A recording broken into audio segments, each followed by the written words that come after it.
Guys আসসালামু আলাইকুম, সবাই কেমন আছেন? আজকে আমরা একজন বাইক এখানে পাইছি, আমরা বাংলাদেশি, মানে সে ভারসাম্যহীন হয়ে রাস্তায় দিন কাটাইতেছে।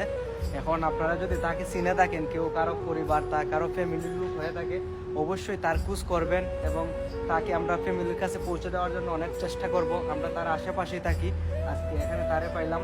আপনারা যদি কারো আত্মীয় স্বজন, কারো ভাই বন্ধু হয়ে থাকে, তাহলে অবশ্যই তাকে আপনারা নেবেন। সে অনেক অসহায় বর্তমানে, আপনারা অবশ্যই তাকে দিবেন। দেখেন সে খেতে পারছে না, তাকে আপনারা বাসায় নেবেন, নিয়ে চিকিৎসা করাবেন, ইনশাল্লাহ সে অনেক ভালো হয়ে যাবে। আজকে ইতালির রাস্তাতে সে রাস্তায় ঘুরছে।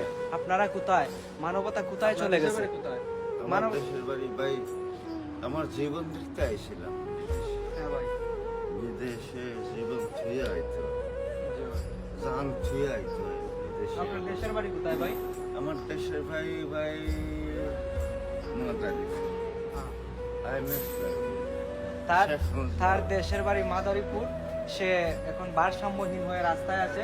যদি তার ফ্যামিলির কারো চোখে আমাদের ভিডিওটা পড়ে, তাহলে আপনারা অবশ্যই তাকে আপনাদের কাছে নেওয়ার মতো চেষ্টা করবেন, আর আমরা অনেক আমাদের দিক থেকে সাহায্য করব তাকে তাদের ফ্যামিলির কাছে পৌঁছে দেওয়ার জন্য। সবাই ভালো থাকবেন, আসসালামু আলাইকুম, ধন্যবাদ। আগে আমার লাগতো, আমি আসছিলাম, এখন নাই। ভাই কি বলতেছেন, মাথা ঠিক নাই আসলে। যাই হোক, ওকে, ভালো থাকবেন, মাথা এটাই কাজ আমাদের করে। শেষ কথা ছিল। ওকে। আল্লাহ